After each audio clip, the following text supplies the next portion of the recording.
What you're about to see is a case that involved officers from two police areas, miles apart, joined forces to investigate a shocking crime. Officers at Gloucestershire Constabulary received a report of a suspicious car on the 12th of May last year. It was during lockdown and in a secluded area in the Forest of Dean. Local officers checked the registration and saw the car was registered to an address in Wolverhampton. They spoke to the driver, who said he was waiting for a friend. He was reminded of COVID regulations and sent on his way. Shortly after, other officers on patrol spotted a suitcase lying on the side of the road at the entrance of the quarry, not far from where the car was seen previously. The same car was seen travelling slowly towards it. Officers followed the vehicle and issued a fixed penalty to the driver for breach of COVID regulations. Meanwhile, other officers found that a woman was now with the suitcases. She was trying to stall them from opening them up. When they did, a grim discovery was made. You're gonna get arrested for obstructing police. All right, I don't want to stop you guys. You are stopping it. You are stopping us. Okay, can I just explain, because as I said before, like I've had. Step away, please. I've had issues with that. Step away, please. Just stand there. Okay.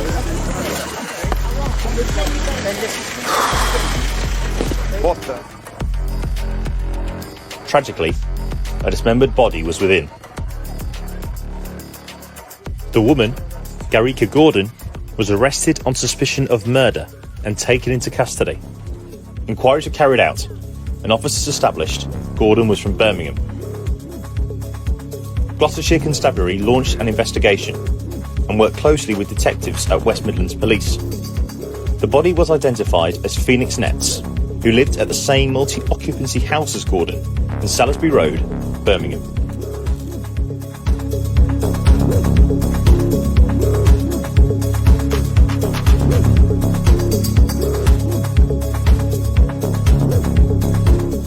Detectives from West Midlands Police began investigating, and a forensic examination of the house took place. In addition to a painstaking trawl of CCTV, forensic examination of 2 mobile phones in Gordon's possession and some financial checks were carried out.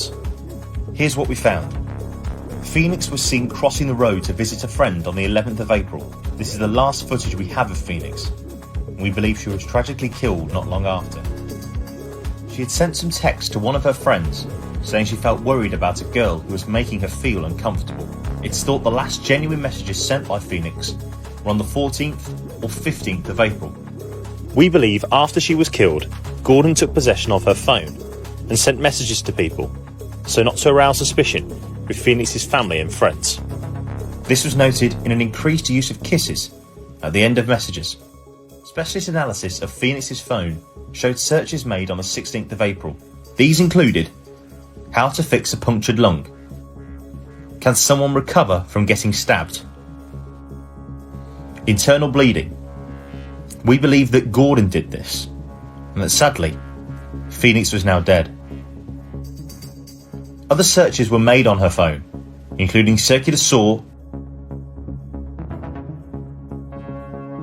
and waste removal.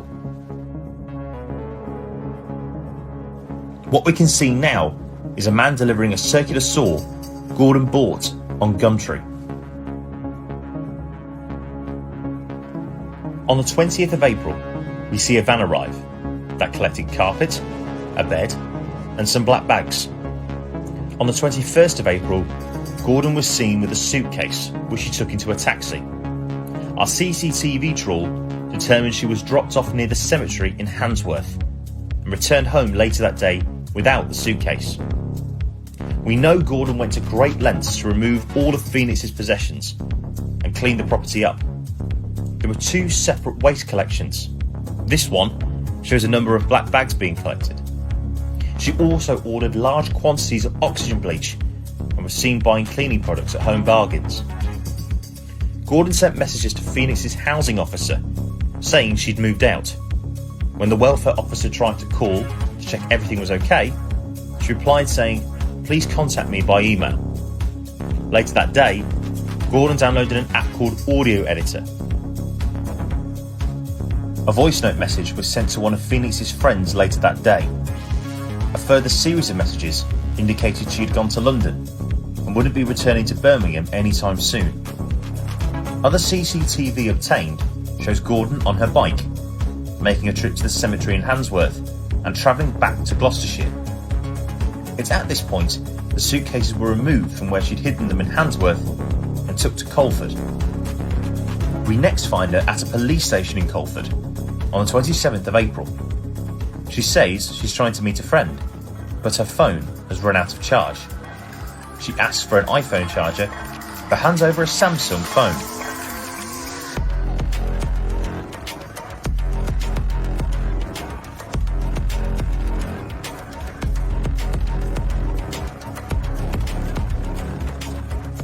She travelled back.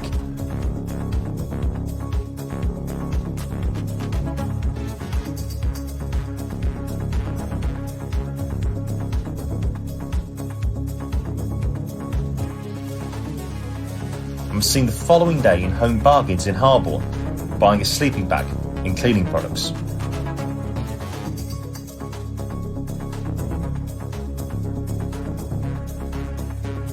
The next day, she was spotted arriving at a petrol station in a car she's booked. While she was inside, the driver looked in her bag and found a military-style shovel and black leather gloves. Spooked, he drove off with the bag.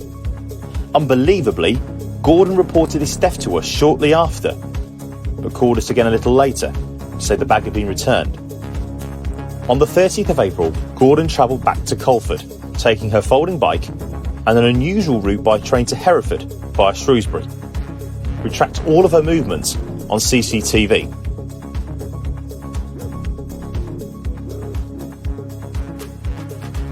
The following day, these searches were carried out on Phoenix's phone. Can a body burn to ashes with petrol? Can you fill a jerry can at a UK petrol station? What happens when you burn a body with petrol? We believe she was sleeping rough in Colford for several days before being spotted on the 10th of May at a petrol station back in Birmingham buying a jerry can. She was taken back to Colford by a car she had hired and was seen buying petrol. We know she later attempted to burn Phoenix's body before being discovered on the 12th of May and subsequently arrested. Garecca Gordon, aged 28, from Salisbury Road, Birmingham, pleaded guilty to Phoenix's murder at Bristol Crown Court on Wednesday, the 21st of April. She was given a life sentence with a minimum term of 23 years on the 4th of May at Bristol Crown Court.